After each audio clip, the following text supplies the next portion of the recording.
आज की हमारी चर्चा में हम क्या-क्या जानने वाले हैं। सबसे पहले समझेंगे कि सीआरपीसी आखिर है क्या। फिर देखेंगे ये आईपीसी से अलग कैसे है। उसके बाद जानेंगे कि एफआईआर से लेकर जमानत तक की प्रक्रिया काम कैसे करती है।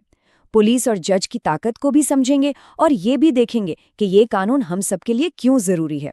और हाँ, आखिर में कुछ सवालों से अपनी समझ भी परखेंगे। चलिए पहले पड़ाव से शुरू करते हैं। तो पहला सेक्शन, सीआरपीसी, कानून की प्रक्रिया। तो सबसे पहले ये समझते हैं कि ये है क्या और आखिर इसकी जरूरत ही क्यों पड़ी। सीआरपीसी यानी दंड प्रक्रिया संहिता 1973। इसमें जो सबसे काम का शब्द है वो है प्रक्रिया। देखिए, अगर एक कानून की किताब है जो हमें बताती है कि चोरी करना एक जुर्म है, तो एक दूसरी किताब भी तो चाहिए जो ये बताए कि अगर चोरी हो जाए तो करना क्या है। सीआरपीसी बस वही दूसरी किताब है। ये एक एक्शन प्लान है कि पुलिस जांच कैसे करेगी, सबूत कैसे जुटाएगी और केस अदालत में आगे कैसे बढ़ेगा। अच्छा, इस कानून का भी एक इतिहास है। जैसा आप देख सकते हैं, 1973 में इसे संसद ने पास किया, फिर जनवरी 74 में राष्ट्रपति की मंजूरी मिली और फाइनली 1 अप्रैल 1974 से ये पूरे देश में लागू हो गया। हाँ, ये तारीखें एग्जाम्स में खूब पूछी जाती हैं, खासकर लागू होने वाली तारीख। तो फिर सीआरपीसी का मकसद क्या है? देखिए, इसका एक ही बड़ा मकसद है, न्याय की जो पूरी मशीनरी है उससे ठीक से चलाना। मतलब अपराध की जांच बिल्कुल निष्पक्ष हो, सही सही सबूत इकट्ठे किए जाएं, आरोपी को भी अपनी बात कहने का पूरा मौका मिले और आखिर में जो दोषी है उसे सजा मिले और जो बेगुनाह है वो बरी हो जाए। ये पूरी प्रक्रिया में एक संतुलन बनाए रखता है। अब आते हैं उस सवाल पर जिसमें अक्सर लोग कंफ्यूज हो जाते हैं, आईपीसी और सीआरपीसी। ये नाम सुनने में एक जैसे लगते हैं, पर इनका काम बिल्कुल अलग-अलग है। चलिए इस कंफ्यूजन को आज हमेशा के लिए खत्म करते हैं। ये टेबल देखिए, इससे सब कुछ एकदम शीशे की तरह साफ हो जाएगा। आईपीसी यानी इंडियन पीनल कोड, ये तो है अपराधों की डिक्शनरी। ये बताती है कि चोरी क्या है, धोखा देना क्या है और इन जुर्मों की सजा क्या मिलेगी। दूसरी तरफ सीआरपीसी है एक्शन की गाइड बुक। ये बताती है कि भाई चोरी हो गई तो अब एफआईआर कैसे लिखवानी है, चोर को पकड़ना कैसे है और कोर्ट में केस कैसे चलाना है। सीधी सी बात है, आईपीसी है क्या और सीआरपीसी है कैसे। तो थ्योरी तो हम समझ गए, अब जरा एक्शन में आते हैं। मतलब जैसे ही कोई अपराध होता है उसके ठीक बाद प्रक्रिया का पहिया घूमता कैसे है। इसमें हम 3 सबसे जरूरी पड़ाव समझेंगे, एफआईआर, गिरफ्तारी और जमानत। तो कहानी की शुरुआत होती है एफआईआर से, यानी फर्स्ट इन्फॉर्मेशन रिपोर्ट।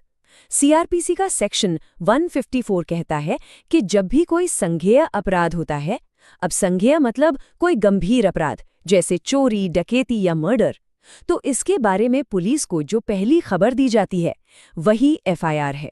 समझ लीजिए, ये वो डॉक्यूमेंट है जो किसी भी क्रिमिनल केस को ऑफिशियली स्टार्ट करता है।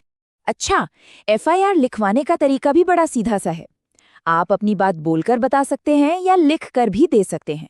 पुलिस उसे दर्ज करेगी, आपको पढ़कर सुनाएगी और फिर आपके साइन लेगी। और हाँ, ये बात गांठ बांध लीजिए, एफआईआर की एक कॉपी बिल्कुल मुफ्त में पाना आपका कानूनी हक है। एफआईआर के बाद अगला कदम हो सकता है गिरफ्तारी का। अब यहाँ एक बहुत बड़ा नियम है। अगर अपराध संज्ञेय है, मतलब सीरियस है, तो पुलिस बिना वारंट के भी गिरफ्तार कर सकती है। लेकिन अगर अपराध असंज्ञेय है, यानी कम गंभीर है, जैसे कोई मामूली कहासुनी, तो गिरफ्तारी के लिए मजिस्ट्रेट से वारंट लाना जरूरी है। और हाँ, पुलिस को आपको गिरफ्तारी की वजह बतानी ही होगी। ये आपका अधिकार है, इसे भूलिएगा मत। गिरफ्तारी के बाद जो सबसे बड़ा सवाल खड़ा होता है वो है जमानत का। सीआरपीसी ने अपराधों को 2 हिस्सों में बांटा है। पहले है जमानती अपराध, जो कम गंभीर होते हैं। इनमें जमानत मिलना आपका अधिकार है, यहाँ तक कि पुलिस स्टेशन से भी जमानत मिल जाती है। लेकिन दूसरे हैं गैर जमानती अपराध, जो कि गंभीर किस्म के होते हैं। इनमें जमानत आपका अधिकार नहीं है। ये पूरी तरह जज साहब के विवेक पर, मतलब उनकी समझ पर निर्भर करता है कि वो आपको जमानत दे या ना दे। चलिए, अब हम अपने चौथे पड़ाव पर हैं। यहाँ हम समझेंगे न्याय प्रणाली के 2 सबसे मजबूत पिलर्स, पुलिस और मैजिस्ट्रेट की शक्तियों के बारे में। तो सीआरपीसी पुलिस को जांच करने की पूरी ताकत देता है। एफआईआर लिखने से लेकर गवाहों से सवाल जवाब करने तक, सबूतों की तलाशी लेने और फिर आरोपी को गिरफ्तार करने तक, ये सब पुलिस की जिम्मेदारी है ताकि वो केस की तह तक पहुंच सके। और जहां पुलिस का काम एक तरह से खत्म होता है, वहां से मजिस्ट्रेट साहब का रोल शुरू हो जाता है। आप मजिस्ट्रेट को इस पूरी प्रक्रिया का रेफरी समझ सकते हैं। वो पुलिस की जांच पर नजर रखते हैं, वारंट जारी करते हैं, जमानत देनी है या नहीं इस पर फैसला सुनाते हैं, और आखिर में कोर्ट में केस की सुनवाई करके इंसाफ करते हैं। अब शायद आप सोच रहे होंगे कि भाई ये सब कानून की भारी भरकम बातें मेरे किस काम की हैं। तो चलिए 5वें पड़ाव में यही देखते हैं कि सीआरपीसी की जानकारी एक स्टूडेंट के लिए और एक आम नागरिक के लिए एक सुपर पावर कैसे बन सकती है। देखिए, अगर आप किसी सरकारी नौकरी जैसे एसएससी, पुलिस या जुडिशरी की तैयारी कर रहे हैं, तब तो ये धाराएं और नियम आपको सीधे सीधे एग्जाम में नंबर दिलाएंगे। और अगर आप एक आम नागरिक हैं, तो ये जानकारी आपको आपके अधिकार बताती है ताकि कोई आपको बेवकूफ़ ना बना सके, कोई आपका फ़ायदा ना उठा सके।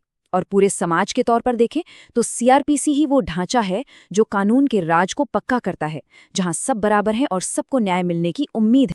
चलिए, अब आ गए हैं हम फाइनल राउंड में। यहाँ हम फटाफट एक रिवीजन करेंगे और फिर कुछ सवालों से ये परखेंगे कि आज हमने कितना कुछ सीखा। तो एग्जाम के लिए तैयार हो जाइए। एग्जाम के लिहाज से ये कुछ फैक्ट्स बहुत बहुत ज़रूरी हैं। सीआरपीसी लागू हुआ 1 अप्रैल 1974 को। इसमें कुल 484 सेक्शंस हैं और 37 चैप्टर्स हैं। एफआईआर का जिक्र है सेक्शन 154 में, और कौन सा जुर्म जमानती है और कौन सा नहीं, ये इसकी पहली अनुसूची या फर्स्ट शेड्यूल में लिखा है। तो पहला सवाल स्क्रीन पर है, दंड प्रक्रिया संहिता यानी सीआरपीसी कब लागू हुई थी? आपके ऑप्शन है क, ख, ग या घ। सही जवाब है ख, 1974। याद है ना, एक्ट 1973 का है पर लागू 1974 में हुआ। चलिए अगला सवाल, एफआईआर का प्रावधान सीआरपीसी की किस धारा में मिलता है? जल्दी से अपने ऑप्शन देखिए। और सही जवाब है ग, धारा 154, जैसा कि हमने अभी अभी बात की थी। और ये रहा आज का आखिरी सवाल, आईपीसी और सीआरपीसी में मुख्य अंतर क्या है? ध्यान से सोचकर जवाब दीजिए। बिल्कुल सही जवाब है ऑप्का। आईपीसी बताता है क्या अपराध है और सीआरपीसी बताता है अब करना क्या है। और अब मैं आपको एक सवाल के साथ छोड़कर जा रहा हूं। जरा सोचिए, क्या बिना प्रक्रिया के कोई कानून असरदार हो सकता है? मतलब अगर हमारे पास अपराधों की एक लंबी लिस्ट आईपीसी तो हो, लेकिन उस पर एक्शन लेने का कोई तरीका, कोई गाइड बुक सीआरपीसी ना हो, तो क्या कभी किसी को न्याय मिल पाएगा? यही सवाल सीआरपीसी की असली अहमियत को बताता है। उम्मीद है आज की इस चर्चा में आपको बहुत कुछ नया सीखने को मिला होगा। धन्यवाद।